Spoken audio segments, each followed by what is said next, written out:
अध्यक्ष महोदय, 2 दिवसापूर्वी मी सुद्धा मस्साजोग आणि परभणीला गेलो होतो। अध्यक्ष महोदय, मस्साजोगला जेव्हा मी गेलो तिथे गेल्यानंतर वातावरण फार भावनिक होतं। एक आपली लाडकी बहीण तिथे विधवा झाली। संतोष देशमुखांची 2 लेकरं पोरकी झाली। वयोवृद्ध आई वडिलांचा आधार गेला। अध्यक्ष महोदय, या परिवारातली लोकांशी बोलत असताना त्यांच्या तोंडातून शब्द येत नव्हते, पण डोळ्यामध्ये पाणी होतं।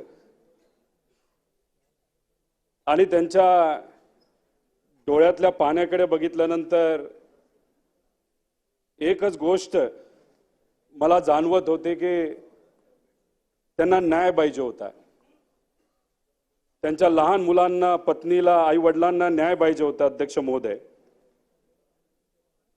आपण संतोष देशमुखांबद्दल जर माहिती काढली तर सरपंच म्हणून त्यांचं कार्य खूप चांगलं होतं।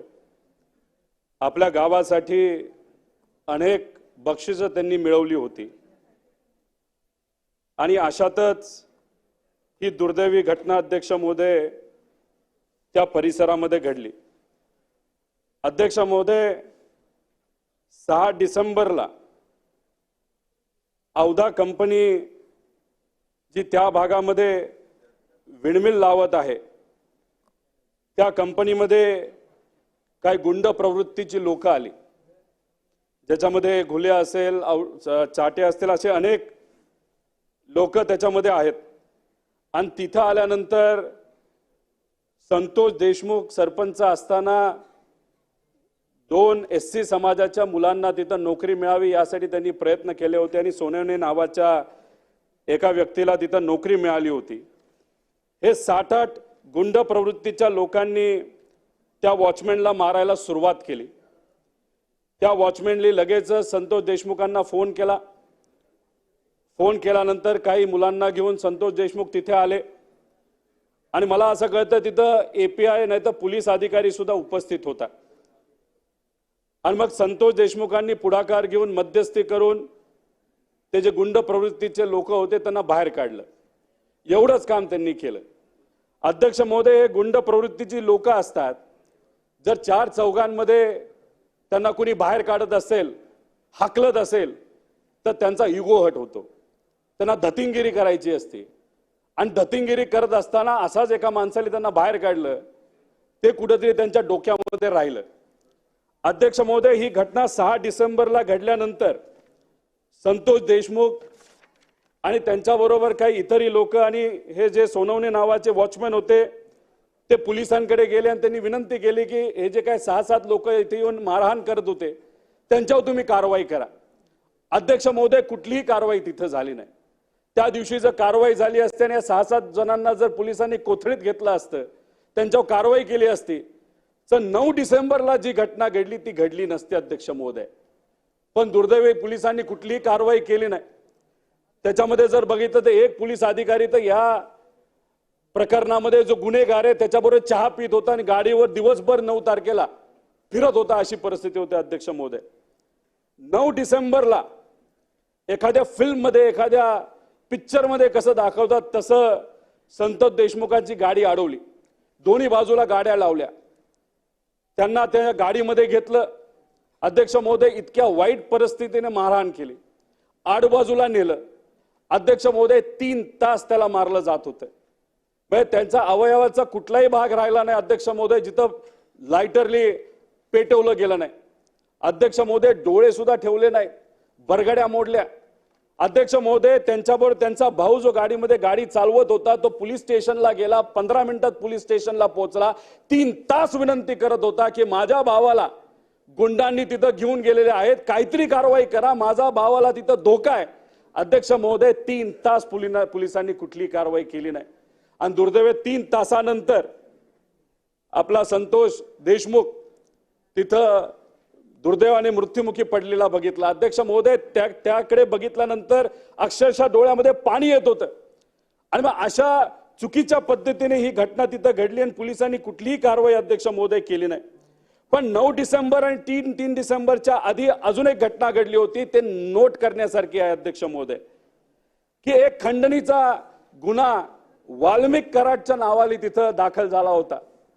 वाल्मिक कराड बरोबर 4 लोकांची नावं घेतली गेली होती आणि ही 4 लोक ही या 9 तारखेच्या गुन्ह्यामध्ये सुद्धा तिथं गुन्हेगार आहेत अध्यक्ष महोदय. त्यामुळे आमच्या सगळ्यांचं तिथं असणाऱ्या लोकांचं मत आहे की या गुन्ह्यामध्ये मास्टरमाइंड कोण असेल तर अध्यक्ष महोदय हे वाल्मिक कराड नावाचा हा माणूस आहे. अध्यक्ष महोदय तिथं गेल्यानंतर त्याचं नाव घ्यायला सुद्धा लोक घाबरतात, इतकी मोठी दहशत बीड जिल्ह्यामध्ये वाल्मिक कराडची अध्यक्ष महोदय. अध्यक्ष महोदय आमच्या सरकारला विनंती आहे की जर या वाल्मिक कराडवर आज कारवाई गेली नाही तर उद्या हाताबाहेर ही परिस्थिती जाऊ शकते अध्यक्ष महोदय. अहो वाल्मिक कराडनी कोणाला सोडलं नाही, कुठल्याही समाजाला अध्यक्ष महोदय तिथं सोडलं नाही. आज स्वर्गवासी मुंडे साहेब इथं असते अध्यक्ष महोदय, काय केलं असतं अध्यक्ष महोदय? इतकी कडक कारवाई केली असती तर त्या भागामध्ये कुणीही तिथं अशी एखादी घटना पुढे घडवण्याची हिंमत झाली नसती. अध्यक्ष महोदय मुंडे साहेबांनी पूर्वीच्या काळामध्ये जर आपण बघितलं मोकासारखा कायदा आणला, अख्ख्या मुंबईला गुंडागर्दीतून तिथं बाहेर काढलं. अध्यक्ष महोदय मला या सरकारला विनंती करायची की मुंडे साहेबांचा विचार कुठेतरी मनामध्ये ठेवा आणि तिथे लवकरात लवकर कडक कारवाई तिथं करण्याची जरूरत आहे. अध्यक्ष महोदय हे आज थांबलं नाही तर उद्या कुठेही तिथं सामान्य लोक हे स्वतःला सुखरूप अध्यक्ष महोदय तिथं समजणार नाही. त्यामुळे देवेंद्र फडणवीस साहेबांना मी विनंती करतो, अजितदादांना इथं मी विनंती करतो, एकनाथ शिंदे साहेबांना विनंती करतो, याच्यावर अनेक ज्या आमदारांनी हा विषय मांडला, पोटतिडकीने मांडला, त्यांच्या मनापासून त्या कुटुंबाच्या वतीने आभार व्यक्त करतो. ज्याच्यामध्ये संदीप भैया असतील, धस साहेब असतील, आपल्या मुंदडाताई असतील, आमचे आव्हाड साहेब असतील, यांनी ते मुद्दे मांडले. अध्यक्ष महोदय आम्हाला याचं राजकारण करायचं नाही, फक्त तिथली जी वाईट झालेली परिस्थिती आहे, दुर्दैवाने तिथं बीडला आता बिहार झाले असं म्हणलं जातं अध्यक्ष महोदय. अधिकारी खोट्या कारवाई तिथं करतात. म्हणजे एक असा व्यक्ती जो कुणी नाही त्याच्याबरोबर 2 पोलीस कॉन्स्टेबल कायम असतात अध्यक्ष महोदय. माझ्याकडे एक पोलीस कॉन्स्टेबल नाही, मला तो अधिकार असताना सुद्धा त्याच्यावर 2-2 पोलीस अधिकारी तिथं फिरत असतात. का अध्यक्ष महोदय? एवढं महत्व का दिलं जातं अध्यक्ष महोदय? तुम्ही जर खोलात जाऊन त्या बाबतीत लक्ष दिलं तर अध्यक्ष महोदय त्या व्यक्तीच्या विरोधात, त्या लोकांच्या विरोधात अनेक त्याच्यामध्ये गुन्हे तुम्हाला त्या ठिकाणी दिसतील. तिथं देवेंद्र फडणवीस साहेबांनी निर्णय दिला, SIT केली. अध्यक्ष महोदय SIT करून हा विषय सुटणार नाही आणि त्यांच्या परिचयाचे काही मोठे नेते जर या विधिमंडळामध्ये असतील तर अध्यक्ष महोदय कसा न्याय तिथं असणाऱ्या लोकांना संतोषला तिथं अध्यक्ष महोदय मिळणार आहे? अध्यक्ष महोदय सीटच्या बद्दल, SITच्या बद्दल बोलायचं झालं तर महाराष्ट्र भूषण 16 प्रकरण तिथं सुद्धा SIT केली. 1 वर्ष 7 महिने झाले, काही त्याच्यावर अध्यक्ष महोदय निर्णय नाही झाला. घाटकोपर होर्डिंग प्रकरण अध्यक्ष महोदय 208 दिवस झाले, काही झालं नाही. पत्रकार हत्या प्रकरण 6 फेब्रुवारीला झालं, 1 वर्ष 10 महिने झाले, SIT वर कुठलाही निर्णय अध्यक्ष महोदय दिला गेला नाही. त्यामुळे तिथं जर निर्णय घ्यायचा असेल तर ज्युडिशियल एन्क्वायरी करण्याची जरूरत आहे. नाही तर एखादा माजी अधिकारी घ्या ज्याच्यावर कुठल्याही प्रकारचं कलंक नाही, स्वच्छ अधिकारी, त्याला तिथं जबाबदारी द्यावी. आणि सरकारमध्ये असणाऱ्या सर्व नेत्यांनी, विरोधात असणाऱ्या सर्व नेत्यांनी, सर्व आमदारांनी पाठिंबा दिला पाहिजे की एक स्वच्छ कारवाई ते सुद्धा पुढच्या 10 दिवसामध्ये त्या ठिकाणी झाली पाहिजे. आणि 302 कलम जे इतर लोकांना लागले, मास्टर माइंडला सुद्धा ते कलम लागण्याची अध्यक्ष महोदय तिथं जरूरत आहे. आणि SIT म्हणजे सरकारचा इंटरेस्टेड टाइमपास झाल्यासारखं आहे. त्यामुळे लवकरात लवकर फडणवीस साहेबांवर आमचा विश्वास आहे, त्यांनी त्या बाबतीत निर्णय तिथं घ्यावा आणि कडक कारवाई करावी. मुंडेताई इथे त्यांच्या सुद्धा मी मनापासून आभार व्यक्त करतो. त्यांनी सुद्धा सांगितलं SITच्या माध्यमातून तिथं लक्ष दिलं गेलं पाहिजे. पण जाता जाता अध्यक्ष महोदय फक्त अजून एक गोष्ट सांगतो, एक तर त्या कुटुंबाला न्याय मिळाला पाहिजे. मास्टर माइंड पासून जे कोणी जबाबदार आहे त्यांना कडक कारवाई झाली पाहिजे आणि अशी कारवाई झाली पाहिजे उद्या जाऊन कोणाचाही त्या ठिकाणी धाडस नाही झालं पाहिजे, अशा पद्धतीने काम करायचं अध्यक्ष महोदय. आणि त्याच्याच बरोबर संतोष देशमुखाची मुलगी आहे अध्यक्ष महोदय, ती नीट एक्झाम देणार आहे. तर सरकारली मला माहित नाही कुठल्या नियोजनाच्या अंतर्गत आम्ही त्यांना तिथं शब्द दिलाय. सरकारली सुद्धा जर शब्द दिला की तिचं शिक्षण, त्या दोघी मुला मुलीचं शिक्षण हे सरकारली त्याची जबाबदारी घ्यावी, नेत्यांनी जबाबदारी गेली, आम्ही तिथं तयार आहोत. पण मला असं वाटतं की या विधिमंडळाची जबाबदारी आहे अशी एखादी घटना घडली आणि मुलगी जर वडिलाचं स्वप्न डॉक्टर बनण्याचं पूर्ण करत असेल तर आपण सुद्धा त्याला पाठिंबा देण्याची जरूरत आहे. तिचं शिक्षण, तिचं पुढचं जे काय असेल खर्च, याची जबाबदारी सरकारने अध्यक्ष महोदय तिथं घ्यावी. आणि जाता जाता फक्त परभणीवर मला अध्यक्ष महोदय एवढंच बोलायचंय. बीडमध्ये असं होतंय की एक जो कल्प्रिट आहे, जो मास्टर माइंड आहे, त्याला वाचवण्यासाठी पोलीस प्रशासन तिथं काम करते. आणि परभणीमध्ये अध्यक्ष महोदय आपण जर बघितलं तर सामान्य लोकांच्या घरामध्ये जाऊन त्या लोकांना बाहेर काढून कोमिंग ऑपरेशन अध्यक्ष महोदय तिथं केलंय. मग अध्यक्ष महोदय पुरुष कॉन्स्टेबलनी सुद्धा महिलांना तिथं अध्यक्ष महोदय मारले, केसाला धरून बाहेर काढलेलं आहे. त्यामुळे या ज्या वत्सलाताई मनावते आहेत त्यांना ज्या पद्धतीने त्यांच्यावर अन्याय झाला, इतर महिलांवर अन्याय झाला, ज्या पोलिसांनी तो अन्याय केला त्या पोलिसांना अध्यक्ष महोदय तिथं कारवाई करण्याची जरूरत आहे. तसं तिथं सोमनाथ हा जो एक युवक सामान्य कुटुंबातून त्याचं स्वप्न होतं वकील व्हावं, शेवटची परीक्षा त्यांना तिथं द्यायची होती.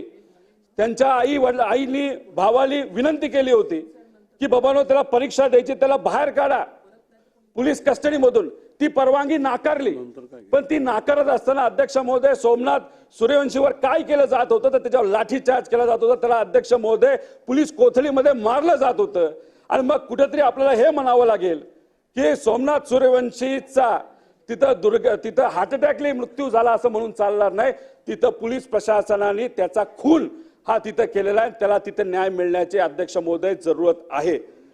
त्याच्याच बरोबर अध्यक्ष महोदय आपण जर बघितलं तर बीड स्टाईल मध्ये परभणीमध्ये सुद्धा काही मधल्या काळामध्ये बाहेरून लोक आली, तोंड झाकलं होतं, त्यांनी सगळ्या व्यापाऱ्यांची दुकानं अक्षरशः जाळली आणि फोडली. अध्यक्ष महोदय बीडमध्ये सुद्धा वेगळ्या पद्धतीने वातावरण करण्याचा प्रयत्न काही ठराविक लोकांचा होता, तसाच प्रयत्न परभणीमध्ये सुद्धा केला गेला काय याचा अभ्यास अध्यक्ष महोदय तिथं करण्याची जरूरत आहे.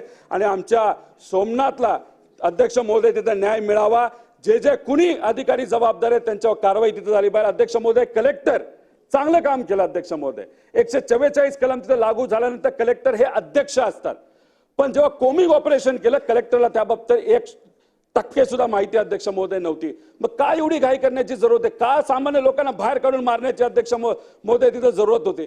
त्यामुळे त्या बाबतीत कुठं ना कुठेतरी लवकरात लवकर निर्णय घ्यायची अध्यक्ष महोदय जरूरत आहे. विजय वाकोडे साहेब कैलासवासी हे याचं वातावरण शांत असावं यासाठी ते प्रामाणिकपणे प्रयत्न करत होते.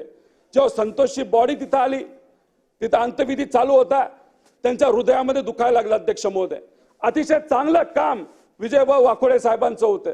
आणि हे सगळं वातावरण बघितल्यानंतर अध्यक्ष महोदय त्यांना सुद्धा तिथं हृदयविकाराचा तिथं झटका आला आणि त्याच्यामध्ये दुर्दैवी मृत्यू झाला. त्यांच्या कुटुंबाबद्दल सुद्धा सकारात्मक सरकारने विचार व्हावा अशी या ठिकाणी मी विनंती करतो. आणि सगळं राजकारण बाजूला ठेवून या सरकारला प्रामाणिकपणे विनंती करतो, आपला महाराष्ट्र हा पुरोगामी महाराष्ट्र आहे, सगळ्या समाजाला जाती धर्मांना घेऊन पुढे जाणारा महाराष्ट्र आहे, रयतेचा महाराष्ट्र आहे. आणि अशा महाराष्ट्रामध्ये तिथं जर सामान्य लोक बीड आणि आपल्या महाराष्ट्रामध्ये सुखरूप समज नसतील, आपल्या माता भगिनी सुखरूप समज नसतील तर ते योग्य नाही. त्यामुळे एक चांगलं उदाहरण देण्याची संधी ही फडणवीस साहेबांना आणि या सरकारला आहे. आणि कुठलाही निर्णय घेत असताना त्या मास्टर माइंडवर कारवाई करत असताना आम्ही विरोधी पक्ष म्हणून भक्कमपणे या सरकार बरोबर आहोत. या ठिकाणी एवढंच सांगतो आणि थांबतो. जय हिंद, जय महाराष्ट्र.